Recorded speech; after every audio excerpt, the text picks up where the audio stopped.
Hi, my name is Matthew Zakos, and this is our Stat 12 final project, and we are analyzing the impact of student habits on academic performance. Our project examines how different student habits influence academic performance. Using a data set of 5,000 high school students from Kaggle, we focused on behavioral and demographic variables such as GPA, absences, study time, age, and parental education. As a group, we each selected an individual research question that fits within this broader theme, which is how different student habits and metrics influence academic performance through grade point average. To answer these questions, we built a multiple linear regression models and then checked all model assumptions, including constant variance, linearity,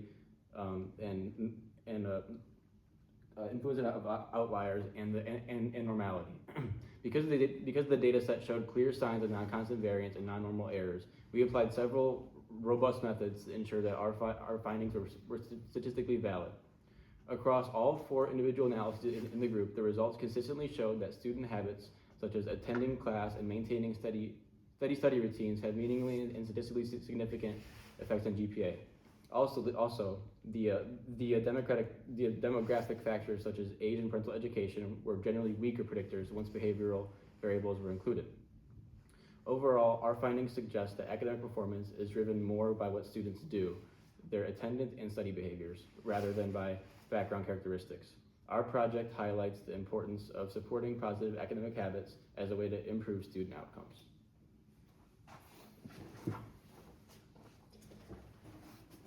Hi, I'm Sheng. So the dataset used for this project is available on Kaggle and contains the records of 5,000 high school students.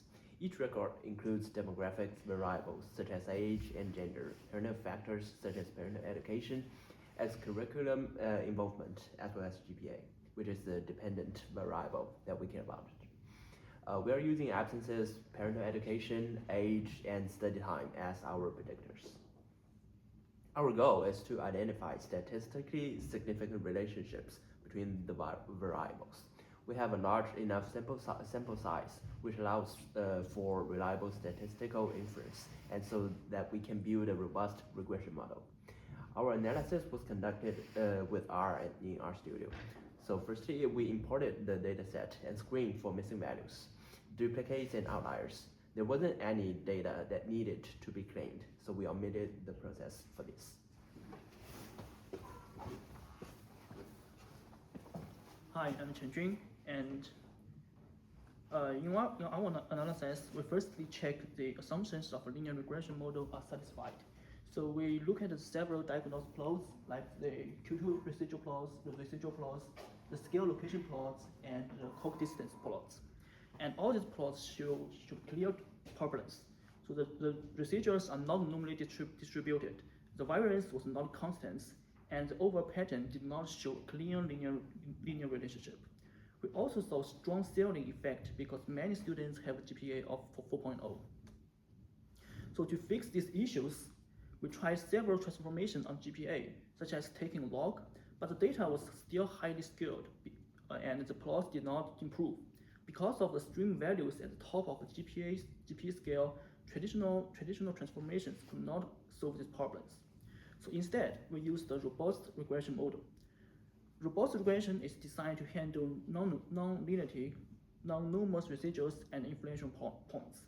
It gives more reliable coefficients in estimates, even when assumptions of linear regression are not fully met. After switching to the robust model, we were able to continue our analysis with confidence.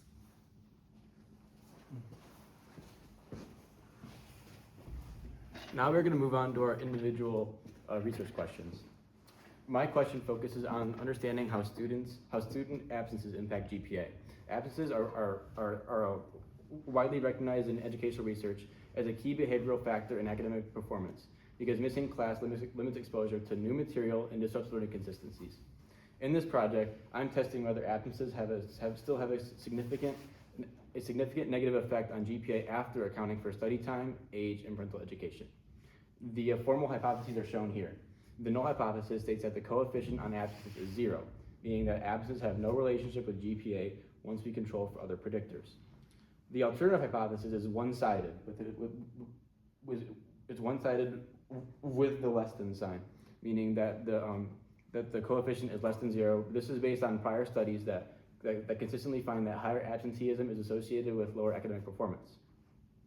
So the goal of my analysis is to find out whether this expected negative relationship appears to be in our data set and whether it remains significant after adjusting for the relevant student characteristics. Before fitting the regression model, I look at the raw relationship between absences and GPA. As we can see, this scatter plot shows the student's GPA plotted against their number of absences, and I added the LOESS trend line in red to summarize the pattern. Even with the transparency set very low to handle the dense data, which is over 5,000 data points, we can see a clear downward trend with the line.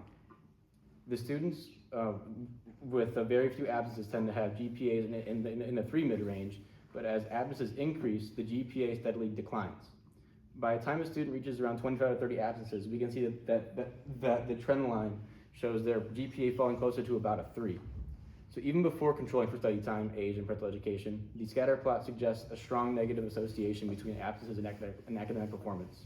This visual gives us early evidence supporting the idea that attendance matters, and it motivates the regression analysis that follows to determine whether this relationship holds even after adjusting for other variables.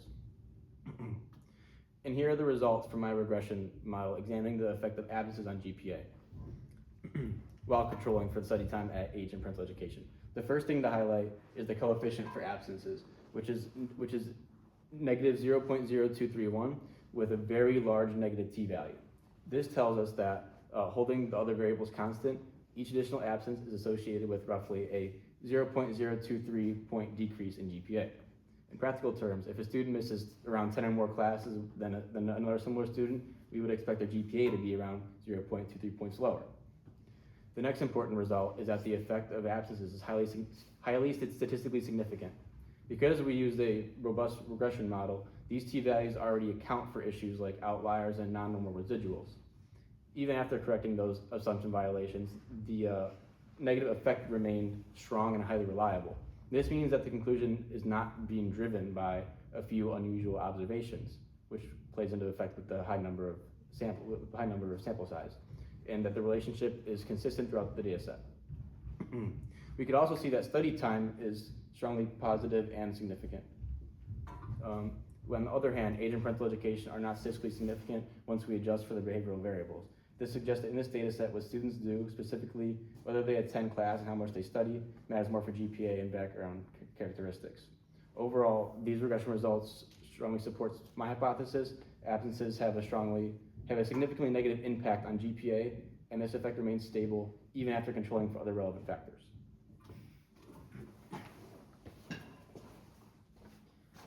Hi, I'm Zheng Zhen.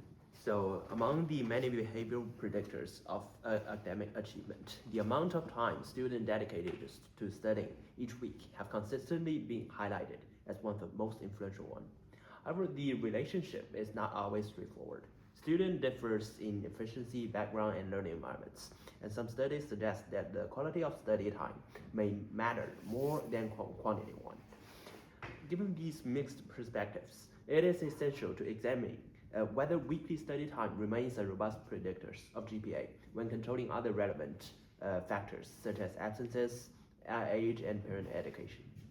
This leads to the central question of this analysis: does GPA increase significantly with study time weekly when absences, age, and parent education are held constant?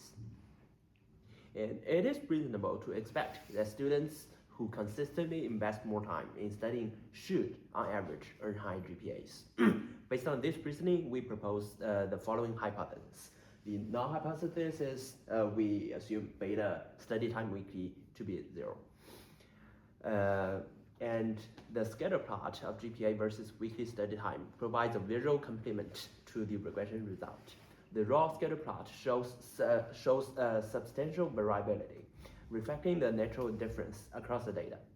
However, a clear upward trend is visible, and the fitted regression line overlays this pattern. Students with higher GPA, with higher study time generally cluster around higher GPA. And from the t-test, we can get the estimated coefficient for study time weekly. Is beta study time weekly is equal to 0.040. with a robust standard error of 0.0013, producing an extremely large test statistic of t equals to 31.66, making the corresponding p-value is effectively 0. Thus, the large positive t-value provides overwhelming evidence against H0. We therefore conclude that weekly study time is a statistically significant and positive predictor of GPA. The magnitude of the coefficient suggests that each additional hour of study per week is associated with an average increase of 0.04 GPA points. This finding is consistent with prior literature showing that structured study routines and higher time on task generally support academic performance.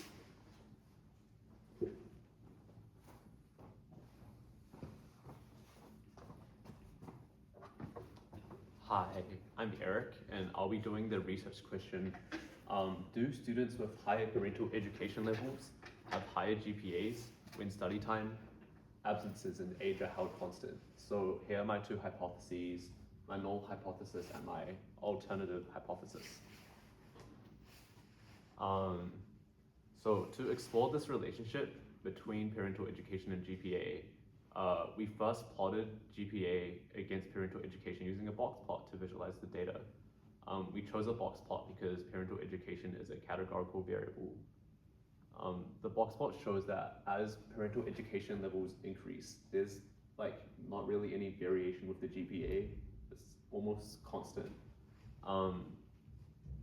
There's no meaningful shift in the distribution shape either, and this suggests that there's like little or no relationship between parental educational levels and GPA.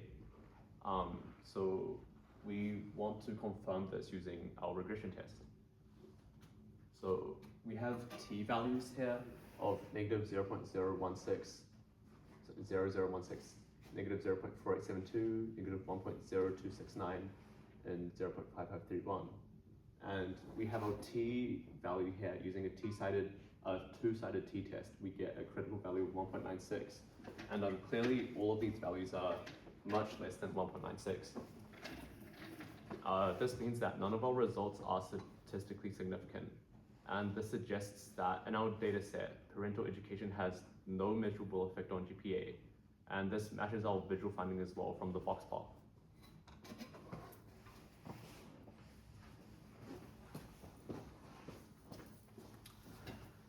Hi, so my job is to test whether the older students have a higher GPA after controlling for absence, study time, and parental education.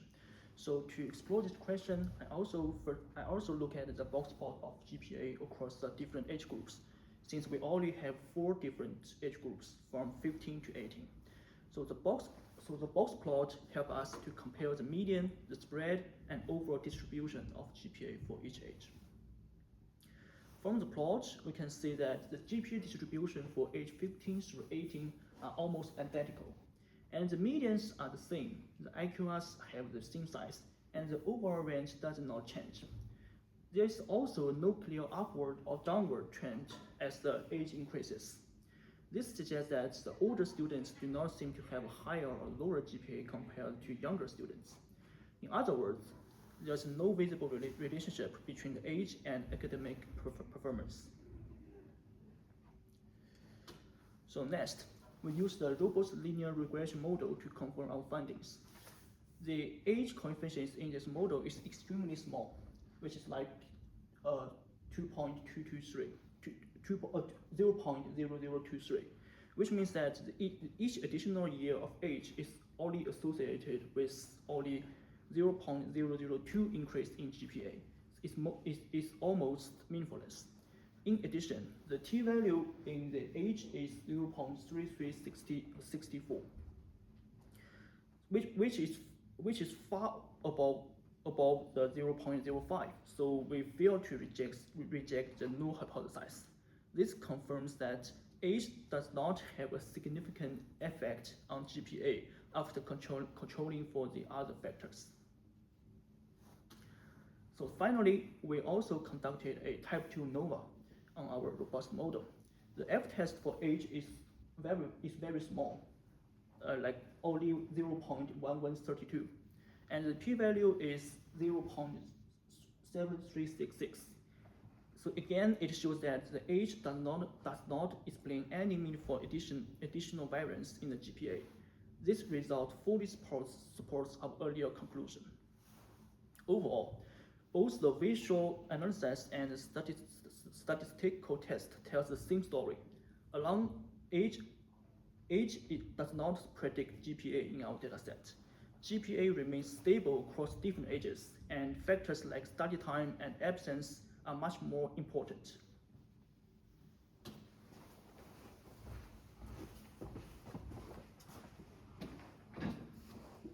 It's important to compare our findings with existing literature. Regarding absences, our previous studies consistently report a negative relationship with GPA, which means that as absences increase, the GPA performance, or academic performances tend to decline. Our analysis does align with these findings, and the robust regression results show a significant negative effect of absence on GPA, which confirms that missing classes is detrimental to academic performance. Weekly study time also showed a clear positive relationship with GPA in our dataset. After controlling for absences, age, and parental education, the effect of study time remains highly significant. Both the regression coefficients and the visual trend in our scatter plot indicates that students who dedicate more hours to studying tend to get higher GPAs. And while prior research has suggested that study hours alone may not always predict academic outcomes, our results support the broader literature. So in this context, study time captures not only the quantity, but also the quality, structure, and consistency of student study habits. So this highlights the importance of productive study routines for academic success. And in contrast, we didn't find any significant relationship between parental education and GPA. And this differs from prior studies. And we found literature that reported positive association between parental education and GPA, particularly among certain ethnic groups. So this discrepancy could be because our data set is synthetically generated, so it doesn't capture these demographic variations. We're missing some predictors in our data set, such as ethnic groups, and also other demographic factors, social economic factors. And our findings suggest that parental education alone might not universally translate into higher academic achievement, and individual behaviors such as study habits and class attendance appear to have a stronger influence on student GPA. And finally, the relationship between age and GPA was also not significant in our analysis. This aligns with existing literature, which indicates that age alone is not a determining factor for academic performance. And instead, GPA is likely to be influenced by multiple contextual variables, including motivation, workload, and life responsibilities. And in our model, study time and absences were highly significant predictors, which emphasizes that behavioral factors are more important determinants of academic success than age or parental education. To conclude, we examined how our predictors of student habits and demographic factors affect their GPA using a synthetic dataset of 5,000 high school students. We used a robust regression model, and our analysis showed that weekly study time and absences were the strongest predictors of GPA out of our 4 chosen predictors. This suggests that students' behaviors is the key to academic success. We also found that demographic factors such as age and parental education didn't have a significant relationship with GPA, and these findings mostly align with the background research that we did, and the exception is that literature says there may be links between parental education levels and academic performance. We attributed this to the synthetic nature of our data set and how we're missing certain predictors. And so our report concludes that maintaining good habits, such as having good attendance and putting in the necessary hours of studying, is what can really lead to having a better academic performance. Thank you. Yeah.